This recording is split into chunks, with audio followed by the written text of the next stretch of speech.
azalaka te ngana monana nga baninga moninga lokola Yesu azalaka Yesu moninga malamu Yesu moninga malamu azika kama Tozo bengisa le docteur révérend Emmanuel Kama Tamazo Poussana Tozo yambaye na acclamation.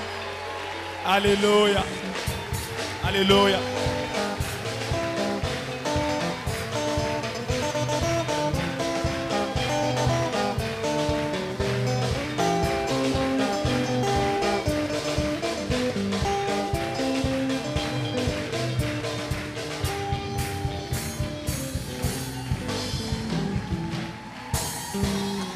Amen. Amen.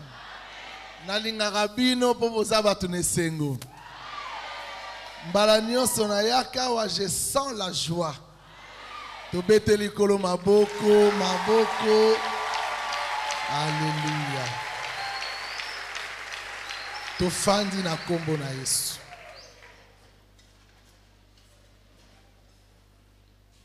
Na tondi nzambe na pesi merci pour na mokolo na lelo pe ngolu ya salingai na kutana na bino lisusu mbala sima na yaki tozalaki na bino na 2019 2020 tomona na kite parce que Covid na ba confinement et permetaki te kasi nzambe na mawane asali que tout le monde na lisusu na 2021 ibele bakufi mingi pe lelo bazana ba hôpitaux kasi ngana yo tozwi grâce ya koya ya tomonana en tout cas toza reconnaissant yango nzambe azwa lokumu na pesi lisusu merci epai ya apôtre Alpha couple apostolique, pastoral, pour na kopesa ngai confiance, kubengisa ngai na yana kabola maloba nzambe na bino libota na ye ya libota na nkolo. Nzambe a continué kopambola bango pour na sens ya collaboration, surtout ya reconnaissance ya ngolu oyo nzamba pesi na ngai. Nzamba pambola équipe nyonso oyo travailler kobanda tongo pourquoi vraiment abnégation, disponibilité, ça c'est merveilleux. Et puis nzamba pambolo nandengo sepeli koya koyoka lilobane amen. Lelo na li côté alité ya moko thème nango ezali soyez féconds. Na lingala tokoyi koloba comment on peut traduire ça en lingala? Soyez féconds. Bon, est-ce que ça dans la Bible à lingala wa? Si vous avez la Bible à lingala tomboli musapi po tangela biso na lingala to yebande ni ba comme Genèse chapitre 1 verset 28. To fongoli na mokanda na yambo na chapitre 1 pe to tangi na verset 28.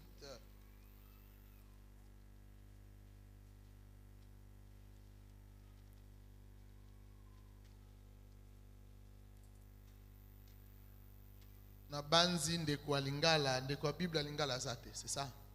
Azali. Merci. Genèse 1:28. Toyoki. Zambe a bénisi bango pe alobi. Bobotana pe bozala ebele. Botondisa mokili pe bozala bakonzi na yango. Bozala bakonzi ya mbisi ya bambisi ya mai ya bandeke pe ya banyama nyonso ya mokili. Gloire à Dieu. Kuna balobi bobotama pe bozala ebele. Bon, soyez féconds. Na ndenge basaleli traduction kuna ba pesi yango sens moko. Na sens ya mabota. Mengana lingaki nazala na kolobelango na ba sens nango nyonso. Donc kozala fécond elingi koloba kozala na makoki ya kobimisa ya koproduire ya multiplier ya koproduire. Qu'est-ce que nous constatons? Totangi na mokanda na biso ya Genèse toye ko sosola que Nzambe abandi na phrase na ye na verset 28 na kopambo la Bible alobi Dieu les bénit et leur dit. Nzambe abandi na kopambola apamboli bango pe alobi. Elingi koloba tango Nzambe asepelaka kopambola, il fait accompagner sa bénédiction à une déclaration. Nzambe apamboli me fois loba. Bongo alobi. Tango alobi, biso na français to bengaka yango l'impératif. Eza mode moko to utilizaka na langue na ya bamindele ezali etinda, ordre, commandement. Soyez féconds. Nzambe azopesa bango ordre. Apamboli alobi bo fulukisama bo bota et puis ayeko bakisa alobi multiplier naza pena na difficulté na traduire yango comme nazo kanisa tango nazo loba yango par rapport ndenge nazo tanga yango na français. Maintenant nayeko comprendre que soyez féconds, donc comment moto yo okoki ko bimisa eza encadré na maloba mibale na liboso balobi Dieu les bénit, na sima baye koloba multiplier. Siko na bandi ko kanisa na milobi moto oyo basengi azala fécond, c'est-à-dire azala fertile, azala na makoki ya ko produire na ba domaine nyonso. Mais avant akoma na capacité wana, il était d'abord sujet de la bénédiction. C'est-à-dire au préalable na ebandeli nzamba sali nini apamboli. Sikoyo moto oyo nzambe apamboli. Nzamba lobine sikoyo lokola na pamboli yo koma na makoki ya kobota. Po nasima okozwa résultat ya fécondité na yo oyo babengi la multiplication. Bon, tant on attend Genèse 1:28, balobi te multipliez-vous. Non. Parce que so babi multipliez-vous, tozu yango na idée ya procréation, c'est-à-dire yakobotama balobi bo se multiplier. Ezaneti bo taboko mebele. Donc le verbe n'est pas pronominal. Balobi multiplier. Eli kolobata babi bota, balobi te bota bana. Kaka, non. On élargit le champ. Fongoli, possibilité. Multiplier na mombongo, multiplier na mayele, multiplier na bozui, multiplier na kimia, multiplier na bana, ainsi de suite. Donc le champ n'est pas limité, il est ouvert. Est-ce que ça n'a pas? Donc, la possibilité na domaine nyonso oyo ngana ko entreprendre na multiplier. Tem nanga lelo soyez fécond na ina insister na aspect ya production de fruits. Ko botambuma. Soyez fécond mais botambuma. Ko botambuma. Kambwana est très important.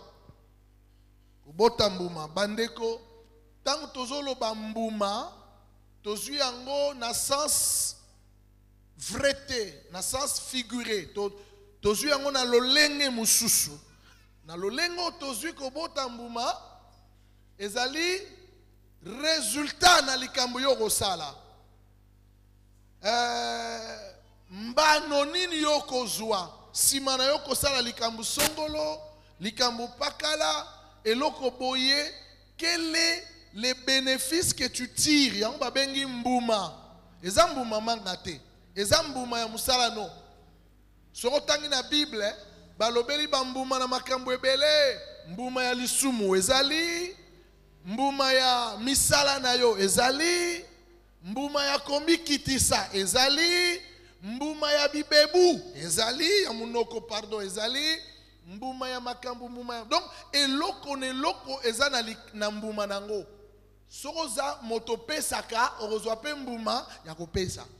Soko za mutu olobaka mabe mukolo moko pe orozwa mbuma ya koloba na yo. Soki poza mutu ya kimia, un jour tu récolteras le fruit de ton attitude. Donc mbuma ezaka ya mangate, mbuma ezana sens ya symbole. Oyo lobi résultat, cause, bénéfice, avantage, utilité. Oyo biso toko benda simana likambo nyonso toko sala. Très important. Bandeko, tango na tangi Bible na ngai, po nalingi awa na lobela biso sur porter des fruits. Tango na tangi Bible na nga, na moni Bible asali comparaison. To bengi yango na français la métaphore. Akokanisi makamomi bale, akokanisi moto na nzete. Voilà nanga bien. La Bible compare l'homme à l'arbre. Natangi David alobi, il est comme un arbre. Donc, moto azanzetete. Maintenant, emoneli ya Bible, baza komona ye lokola nzete. Il est comme un arbre. Il est comme un arbre. Le verset, la phrase là revient beaucoup. Ezozonga mingi na Bible. Asa lokola nzete. Maza nzetete. Pona nini moto mo Kristo aza lokola nzete. Pona nzete eloko ya moto ya batalaka na nzete eza mbuma. Alors so balobi mo Kristo aza lokola nzete, bazo s'attendre à ce que na nsima na pardon, na bomo ina ye asala nini abota mbuma. Très bien. Abota mbuma. Est-ce que boyebi ke Yesu azalaki catégorique. Donc bolanda skoyo ngana sepelaka mingi kosala ba comparaison, ba parallélisme. J'aime ça. Pourtant on attend la Bible, na monaka eloko elobi boy. Mais koto pe ba lobi yango. Alors na kokanisa ngo nanu. Tango na kokanisa na bien bon. Donc balingaki baloba boye. Et là on a constaté là nanga bien. Na Genèse balobi soyez féconds. Ba pesi ordre. Solo tolobi tolo bango na langage moko terre à terre elingi koloba botambuma eza na onka ndenge mo soyez fécond koma mutu ambuma botambuma sikoyo na Matthieu Yesu alobi nzete oyo ekobotambuma te aokata sikoyo tokokanisango kuna apesi ordre botambuma pona ye azozela yo osala nini obota mbuma. Siko koto ya lobi bon lokola nga na pesi yo ordre bota mbuma. So na moni mbuma te na kati na yo na osala nini. Donc toza na droit pardon obligation. Toza na wana foto benga ka obligation ya ko bota mbuma loba na mninga pesa peme loba bota mbuma te na yo kite loba bota mbuma bandela loba makasi lisusu loba bota mbuma soki oboti mbuma te ba okata yo na bandeli tango nazoloba mbuma awa nazoloba mbuma kaka ya zemi te mbuma ya finance, mbuma ya matériel, mbuma ya intelligence. Comment yoza na classe tant ba osenga bota mbuma ba refusera yoka ko bani premier graduat droit refus. Okiti otiki droit économie premier graduat refus. OK ça la science humaine ce qui science nini refus. Wapi mbuma na yo? Tozana mbuma bazoba te. Tozana mbuma bato mayele. Po balobi bota mbuma, loba nesusu bota mbuma yaya. tobengami kobota mbuma na ba domaine nyonso. Parce que ceux qui te robota mbuma te bakosala nini? Mukomsu Yesu ayoki nzala, aotambula, amoni figuier. Balobi ayoki posa kolia. Apusa ni pota la mbuma, figue boyi kopesa mbuma, atali yango alobi na kobanda lelo, moto moko ta kolia mbuma oyo. La Bible dit le figuier maudit avait séché et kauki Yesu aleki. Bazongi mokolo elandi bayekoli bamoni ke nzete wana e kauki. Lananga bien. Nzete oyo ezobota mbuma te. Tala ba opération Yesu akosala nango ya eloko ya liboso aokausango. Alors lolenga okausango awa balobi ba commentateur ba bengango le figuier maudit. Nzete elaka melima. Mabe le figuier maudit. Na oyo côté le figuier maudit. Parce que ezangi mbuma. Sikoyo na Jean alobi tout arbre qui est à moi et qui ne porte pas de fruits sera coupé, séché, jeté au feu et brûlé. 4 étapes. Comment? Les 4 étapes de l'arbre infertile. Ba étape minei nanzete oyo ezangi mbuma. Na yeko peso sango malamu pona lingi tangu nga nazo zonga poto bambume banana vina yo. Te na yo kiyote na lobi tangu nazo zonga o banda bambu. Bambuma.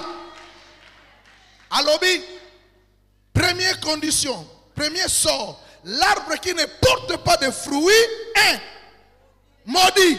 Ezakutu 5, merci Yaya. Un maudit. Ogola kamela mabe.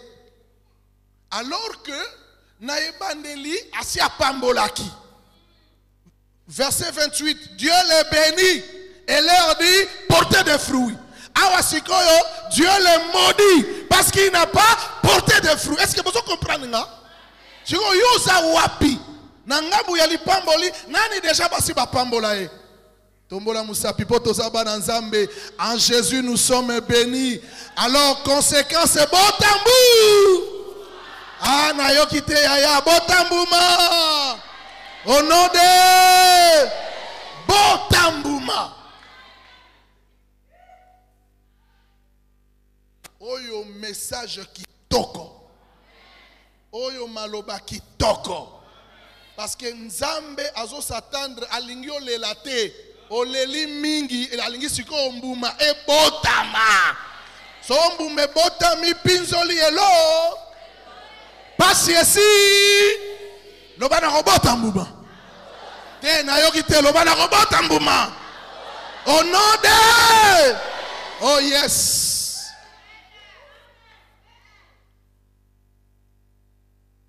Deuxième, et l'eau quoi osala soka modiri yango osala nini kokata. Deuxième sort, l'arbre maudit sera coupé. Na banzi nenge toza awa ezana moto moko te azozela bakata e. Le baba kokata ngate. Yami satu jeté, coupé et jeté. Barobwaka.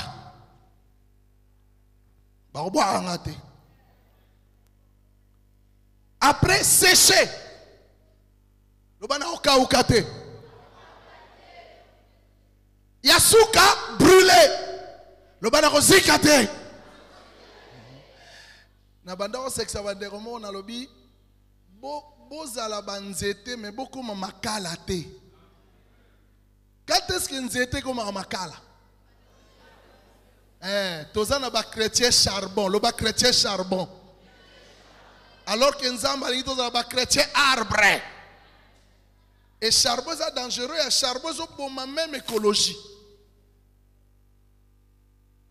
Bien aimé, ngai na yo esengeli na biso tobota mbuma parce que ceux qui toboti mbuma te Nzamba ko sepela te na tangi na Bible. Na mokanda ya Jean, na chapitre 15, Na ye komona ndenge nini kolo asepeli biso to produire. Ndenge nini kolo asengeli to produire. Donc to bota bambuma na ba dimension nini. Na ye kozwa 3 étapes de la production de fruits. Comment? Les 3 étapes de la production de fruits. Ba évolution, ba kobuta, ba lolenge misato oyo biso to sengeli kobota mbuma. Ba lolenge misato. Jean 15 verset 2. Na verset 2 alobi boyelanda étape à liboso. Tout sarment qui est en moi et qui ne porte pas de fruits, il le retranche. Et tout sarment qui porte du fruit, donc point à liboso, qui porte de fruits, bota mbuma, ya liboso normal, bota mbuma. Première étape, oza sarment, bota mbuma, oza nzete, bota mbuma. Kasi soki oboti mbuma te, alobi a retranché, abandeli sous je vais retrancher. Mais ce qui est intéressant, soko bandi ko bota mbuma, pona nzambe okene na deuxième étape. Totangi na verset 2 na partie lundi. Et tout sarment qui est en moi et qui porte du fruit, il les monde afin qu'il porte encore plus de fruits. Donc, nabandeli.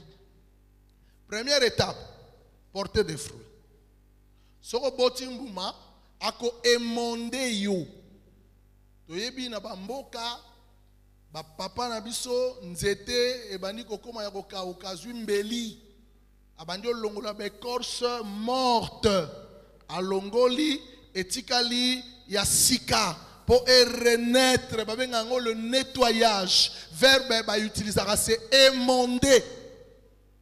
Donc, nettoyer, renouveler nzete pour ebota lisusu mbuma. Donc, alobi boy, moto ya boti mbuma, bako sunga ye pour abota encore plus. Première étape, porter des fruits. Deuxième étape, porter encore plus de fruits. Et ceux qui ont été, troisième étape, verset 5.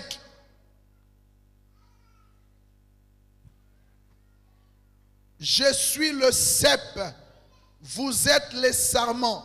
Celui qui demeure en moi et en qui je demeure porte beaucoup de fruits. Donc on a bandeli. 1. Porte de fruits. Botambouma. 2. Rolong étape wana. Aucune étape. Porter encore plus. 3. Rolong étape wana.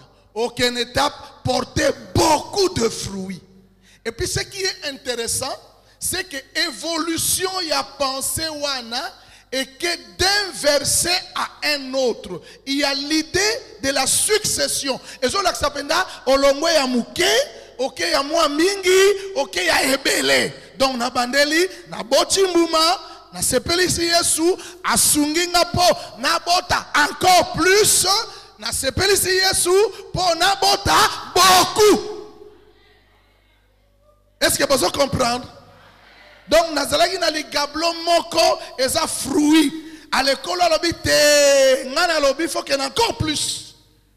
Dans ligablo, apesi yamiba, te alobi te, faut qu'il y ait encore plus. Yamiba ale apesi yami. Donc, des fruits, plus de fruits, beaucoup de fruits. Allez, tokei, dis moi, j'aurai des fruits, après, encore plus de fruits, après, beaucoup de fruits. Est-ce que solo bango pena na mutema na yo? Est-ce que solo bango na mutema na yo? Na lingite osuka na fruits. Na lingi obota encore plus de fruits. Te na yo kameno te yambara ta na osaba déclaration. Ezaba déclaration prophétique. Est-ce que ça kanga na bandeli na lingite obota mbuma? Loba amen. Na lingite obota kaka mbuma. Mais na lingite obota encore plus. Et ce que plus, ok, on a beaucoup. Au nom de Bota Mbouma Yaya. Bota Lisusu Bambouma. Mais Bota Bambouma Ebele. Au bandi na ligablo moko okoma nango 10. Est-ce que ça n'est pas te? Muto Bota Mbouma abandi na premier graduat ake na deuxième licence. Nengola te? Abandi na C akomi likolo. Nengola te? Mon serviteur se lèvera. Loba amen. Il montera. Loba amen. Il montera plus haut. Loba amen. 3 étapes. Esaïe, mon serviteur se lèvera. 1. Il montera. Il montera plus. Et il arobota mbouma. 1. Arobota encore plus de mbouma. 2. Arobota beaucoup de mbouma. 3. Yaya kosuka na mbouma mon côté. Comment nango ebele. Tala, naye osa jeté. Naye ko fongo la fécondité à bambouma ebele. Tango nazo kende ano ekosila te bo fongwami. Loba nazo fongwama. Loba baye ofongola ngai. Ah, loba na fongwami. Loba na bongi. Nazo peso bambu mebele yamba yango onode. Yes. Beaucoup de fruits. Ngai te mutu na lobi yango. Heureusement, ngana yo totangi ya beaucoup de fruits. Il faut monter. Ko reculer te. Ko sala cyclique te. Ko sala statique te. Faut kende liboso. Bible a dit de progrès en progrès. Très important. Il y a ressources makam minene oyo. Tant ozo tanga yango et ozo mona yango na liswa nzambe. Sigoyo na yeko tanga texte moko na psaume chapitre 1 verset 1 à 3. Nalingi bandeko mibale babutelanga liboso batanga 2 textes wana. Ndeko moko ya mobali awa, ndeko moko ya mwasi awa. Un frère et une sœur. Oh barosa la lecture ya kitoko. Kozala timidité yaka kutanga osunga église. Psaume 1 à 3. Et puis Jérémie 17 7 à 8. Psaume 1 à 3, merci, mon frère. Et puis Jérémie, sœur Moko, une sœur. Bon, vous permettez Napona. Hein? Ma sœur en lunettes bleues. Merci, maman.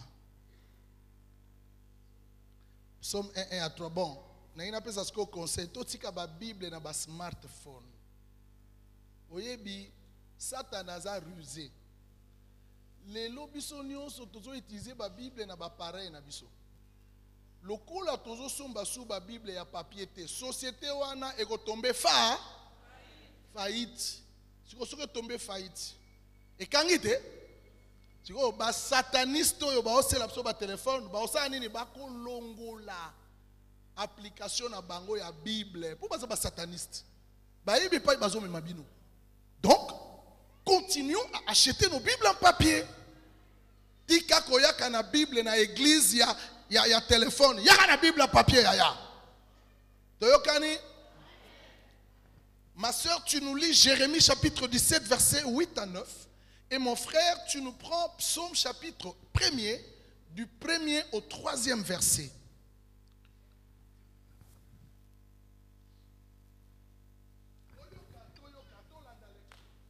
Psaume chapitre 1, verset 1 à 3, je lis au nom de Jésus.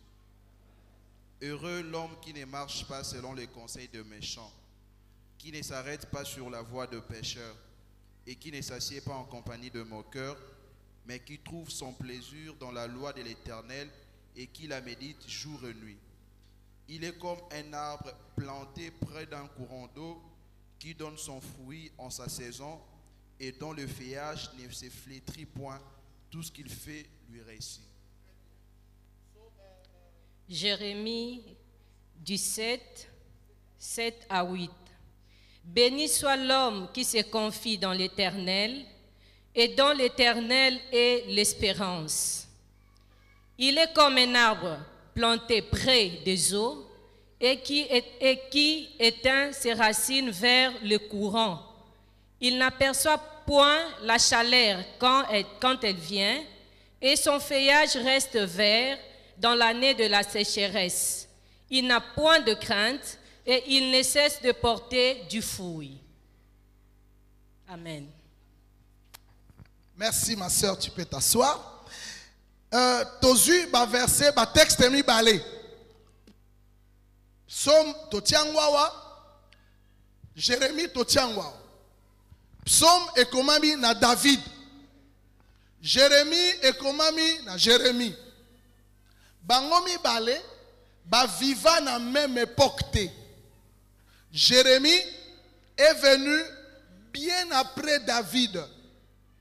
David aya avant, Jérémie aya après. Bon, tant que Jérémie attend David, c'est pas grave. Mais landa parallélisme, oyo salemi na ba texte mi balé oyo. Na psaume babandi heureux l'homme.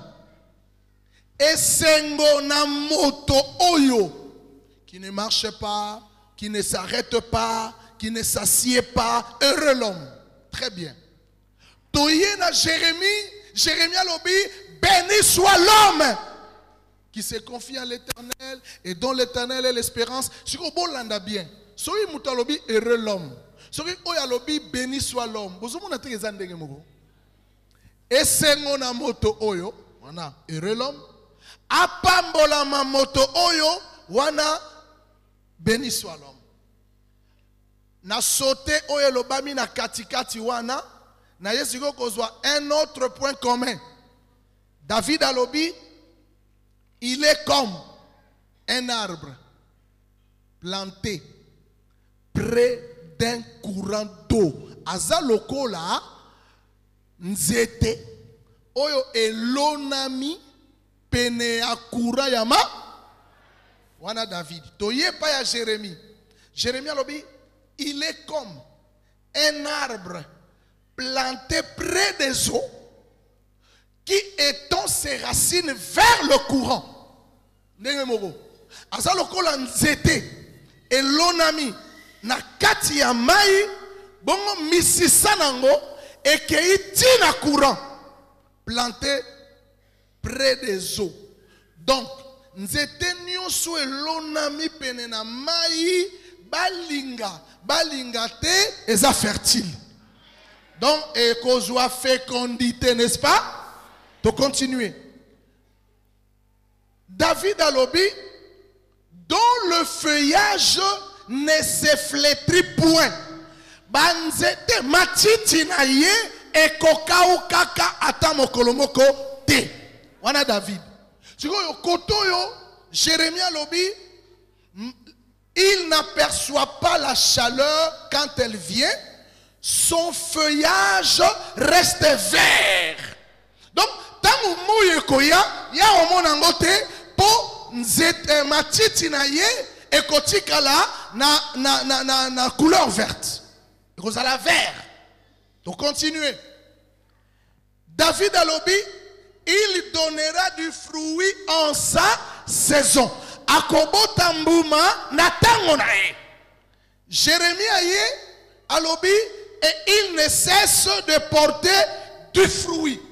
Akolemba kate kobota mbuma. Tellement ça na mai matiti neza vert. So kaboti mbuma lelo, lobi akobota mbuma, atamo yeye akobanaka akobota mbu. Très bien. Tokosuki sasikoyo David alobi, tout ce qu'il fait lui réussit. nyonso oyo moto wana akobanda kosala ekosimba. Toye sikoyo kotoyo ya lobi, dans l'année de sécheresse, il n'a pas crainte. Parce que tout ce qu'il fait lui réussit. Donc, nyonso kosala ekosimba, ata sécheresse ye ekosimba yete, po nyonso kosala ekosimba. Na ekoloba na mutu moko, ozokoma na période oyo, nyonso kosala na vie na yo, il faut simba. Ozokoma na période oyo, nyonso kosala na vie na yo, il faut simba. Eligi koloba, ozokoma na période échec elongwe. Échec elongwe. Nazo prophétiser lelo échec tikayo. Yamba yango au nom de Jésus. Na libala na yo échec kei. Na betude na yo échec kei. Na mabota na yo échec kei. Ale sikoyo banda kosala. Nyoswe simba. Nyoswe simba. Ekende liboso. Okende liboso. Okolela kalisusu te. Kolele sili onode. Parce que au quotidien période de réussite. Au quotidien na engrenage à réussite. Or engrenage à réussite et sa conséquence, il y a disparition, il y a échec. Yokanga, ezana ba famille o baloba batu baroba la tepe baba la rate, eza échec. Si on a ekoloba que tout ce que tu fais réussit. Si on a na longoli échec, réussite et côte. Balobi médite la parole de Dieu, nuit et jour, agis fidèlement selon tout ce qui est écrit. C'est alors tu auras du succès et de la réussite. Nazolo bana mutumoro succès na réussite ya na vie na yo. Nazolo bana mutumoro succès na réussite na libala na yo. Bakanga libala non na libéré au nom de Jésus. Bakanga voyage na libéré au nom de Jésus. Na pesi yo réussite na makambu nyonso. Okuya lisute na mombongo na yo. Okuya lisute na bafer na yo. Fongwama au nom de Jésus. Boyoka. Tant on a lingi koyamba la oyo, bola nanga bien. Bon comprendre ce que je suis venu faire. Tant on a lingi koyamba la oyo, na bengi église nanga, pour église nanga mte foute la nga bien na bi nazoya. Bana nanga iba kamba église babi papa oroyate parce que situation économique ya mboka et Covid et aussi mbate. Na fandi Nzamba lobi nanga tu dois partir. J'ai besoin de faire quelque chose dans mon peuple de la RDC. Nepsi Nzambe mais na okende nini billet fallait ba somba bango ba boyo somba bien Nzamba lobi okende. Na lekisi 6 mois na bengi bango sona bi Nzamba zolo balanga na ya. O papa omoni alors que mbongo ya billet zalaki. O papa omoni moite ba boyi na motema moko. Quand on a fani Nzamba lobi, utilise maintenant ton droit de veto. Tu es leur père, c'est toi le visionnaire. Beta benaboy. Ba futa billet. Nabi na bango bo sangana, ba sangani na betibo. Je vous donne l'ordre, achetez les billets. Batosi, ba sombi billet. Tant billet somba mi na ndaku na nga mama lobi, papa, voyage oza na bitumba. Parce que Nzamba zo tinda yo okendo fungola ba vie belé kangama. Siko satana boyango. Nabi ambo. Siko to sa ni nabi papa Nzamba lobi faut to jeûner. To koti jeûne ndaku mobimba. Pona rebondela pona voyage. To bondeli billet sombami. Na zui avion. Belgique. Na kiti na njili. Satana lokola boyaki. Po yebaki ke yozo kangolama. Yoka lisolo. Na kiti na njili. Nazalaka na jeep oyo natambulaka nango soki na ye. Yango nazalaki na ngomba leleki. Tango nalingi kokota na jeep wana, mwana nanga moko mususu azape intercesseur privé personnel nanga. Azalaki wana bi non. Papa okota wate. Babandi mwa discussion po ezalaki 2 jeep. Jeep moko ya sikana na tambola nango te, mais jeep mususu yango natambulaka nango. Nangi na kota oyo nga natambolaka na bi non papa. Mbaloyo okota awa. Mais non, non, akota wanzokande Saint-Esprit mutazo longolanga na liwa bolanda témoignage. Na koti na jeep mususu. To bandi route nazokene na Gombe pa ina rofanda. Mais tant to uti aéroport. To zui poids lourd.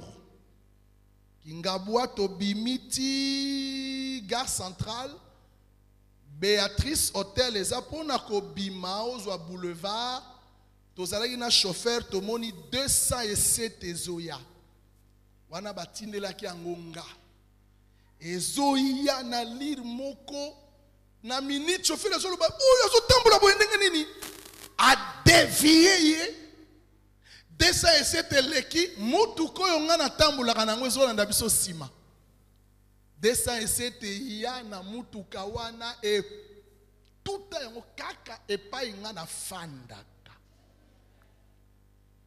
nzamba za malamu lokola ba oyo bazalaki na mutuka wana bazalaki concerné na projet wana te babimi sain et sauf ngai siko lokola nazalaki déplacé barate cible na zwinzela na kei na bi nkolo kaka lelo nazokoma na mboka likambuni nzamba bi y a des choses qui t'attendent musala munene sengeli osala ezozela yo yango moni makambo oyo continuer na kei na fandi na bondeli na kumisi nzambe na ye kolekisa quelques jours diarrhée et bandi diarrhée interminable diarrhée bandi oleka 1 semaine 2 semaines na lobi nzambe na sali nini faut okota toilette 4-5 fois elongwe diarrhée lokolo evimbi yango moko na komutambula boy nzambe na sali j'ai eu des attaques siko pai balingaki na fanda na ngiringiri kola lobi ko fanda kuna tepo soko fandi bakotindelo babandi ba ya osalo mabe po baza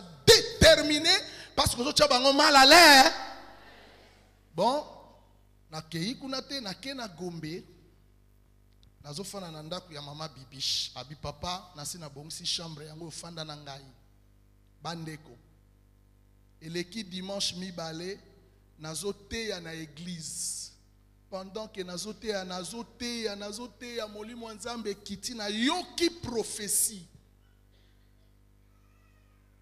kama mwana na nganga na tindio po ya okangola bana na nga olongola ténèbres pona ngina kotsa bango via sika kota mikolo misatu ya mabondeli kolia te komela te pona bana na nga ambo ngana uti poto na ye naza na programme jeune te si bien que na ye kosala musala nzamba kotinga jeune alebisi église lundi nazo bandango ozola nanga lundi na koti jeune na bondeli premier jour kolia te komela te deuxième jour troisième jour na koti lundi na bimi jeudi ya semaine eleki tango na bimi nzamba lobi banda siko kofongola bana nanga donc na bima jeudi na tei dimanche lelo lundi donc yo oza kutsuna posa retraite te ponga na côté lio déjà retraite donc même si on a beta 3 jours nonga na sina zwaki yango siko na yo peso fécondité na comprendre pourquoi Satan boyagi na ya pour makambu no il faut effort te onayo kite makambu na yo il faut effort yamba fécondité au nom de Jésus mabala besoin mabota besoin voyage besoin ba affaire besoin au nom de yoka kobanda lelo sinon à ma parole moto moko te ako bloquer yo ni na famille na yo na lobi bandoki ya famille na yo na sui bango na tie bango na sama kolo nanga na tamboli likolo na bango fini terminé esili zamba tinda inga pona yo na yeba kite yokanga na yeba kite ke na koya koteya awa programme oyo papa aebisanga ngo na poto te tango na ye akutay nanga alobi tozo organiser conférence na convention lokolo ye opambola bana na nzambe na comprendre que église EPV ya njili bakoti na programme à délivrance bakoti na programme à délivrance bakoti na programme à délivrance au nom de Jésus bopambolama, bobota bambuma. Nyonso bokosala eko réussir. Na lobi na yo ata $10 banda. Te na yo kite banda. Banda yaya. Na fongoli ba voyage ya Chine yamba yango. Voyage à Dubaï, yamba yango. Multiplication, yamba multiplication. Oyo nyonso baboya ona musala zongi sa demande. Ozozwa musala. Ozozwa musala. Ozozwa musala. Ozanga ndaku, ozozwa garantie. Parce que échec est sili. Soki bana baza mayele te lelo, mayele koti bango. Mayele koti bango. Mayele koti bango. Boyamba na kombo na Yesu. Bopambola na kombo na Yesu. A bloqué ngai. Akanisaki na kokufa. Akanisaki na kosala accident. Mais naza intouchable. Parce que ba ange na Nzambe bazo garder ngai. Yoka mikolomi satu na lela ki pona yo. Mikolomi satu na lia ki te pona yo. Mikolomi satu na lobaki na Nzambe pona yo.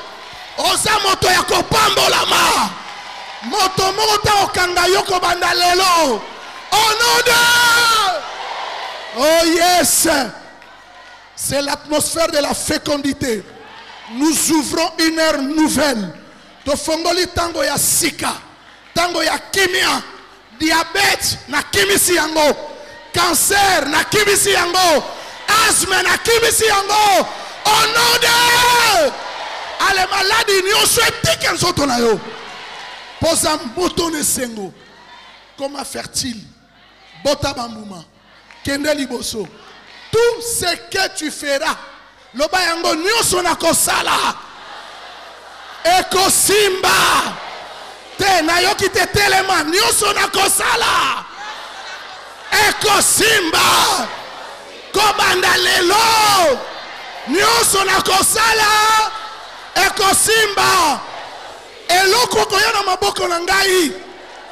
Eko pambolama. Bato bakokutana na ngai. Bako pambolama. Yoka entreprise yoko kota. Eko pambolama. Ndako yoko lala. Eko pambolama. Bato bakoya epai na yo. Bako pambolama. Ononde. Ronda basanta korobo sheka yaba. Rikoria baba sekerebe. Sheiko torobo soko yaba. Bandako sa la déclaration ngo. Bandako loba je réussirai. Je réussirai. C'est le début de la réussite. Zamba tindi mosali na ye. Ayaki pona ngai. Yangwana satana boya ki aleka. Mais Zamba leki siye. C'est pour moi. Le chose change. Le chose change. Le chose change. Le chose change. Choral bazoleka. Le chose change.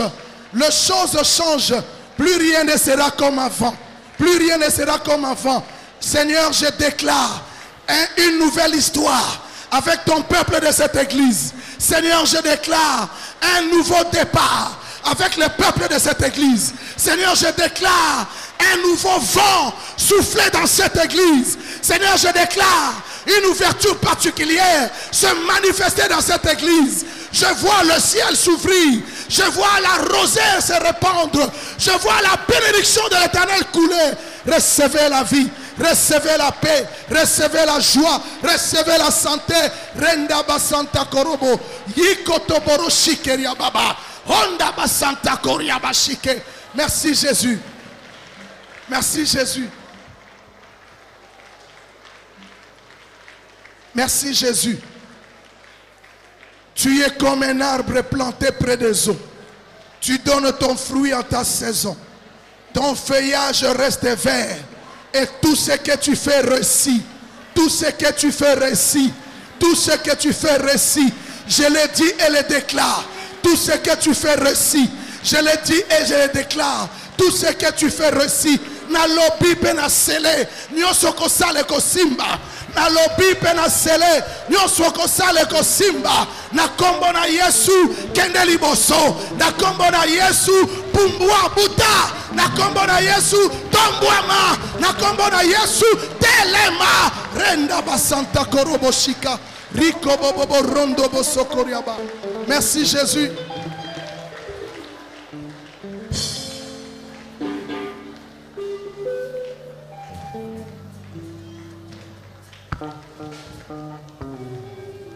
Nous voulons chanter ces cantiques ensemble. Alléluia. Betela Yesu maboko yembela e tokeli. Oh, kembonayo, kembonayo, kembonayo, zamenama. Yesu, Jésus. Oh, bolingo na yo, yetindingai, nabumba mela yo, natombola yo, naebisa yo, olamu na yo, oninga malamu, oyakosaka ngate. Yesu, Yesu, oh, bolingo na yo, yetindingai, nakumba mela yo, natombola yo, naebisa yo, bisala na yo, oninga malamu, oyakosaka ngate. Yesu, Yesu, oh, kembonayo, kembonayo, kembonayo, zambe nanga. Kembonayo,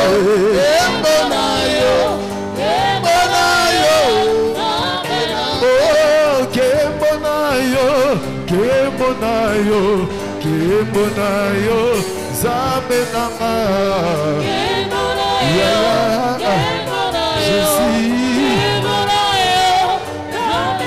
Oh, bolingo na yo, yetindingai, nakumba mela yo, natombola yo, naebisa yo, bisala na yo, oninga malamu, oyakosaka ngate.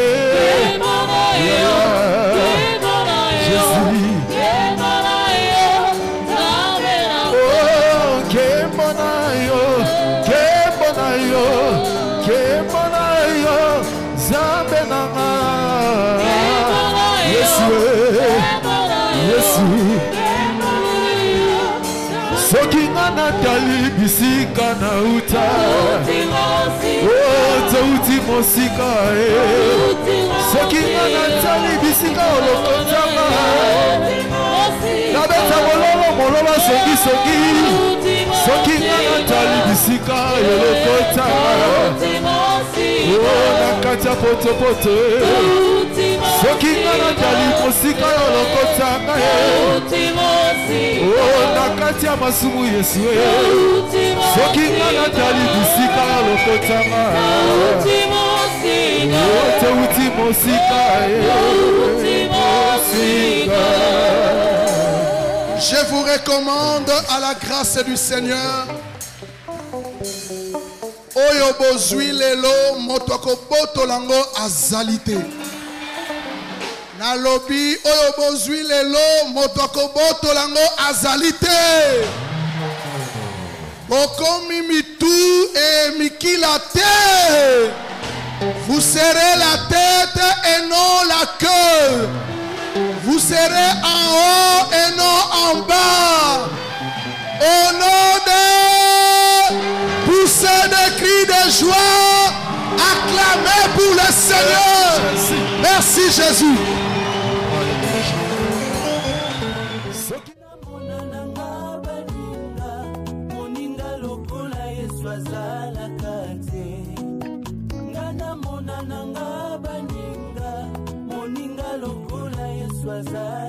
Yesu moninga malamu, atika kama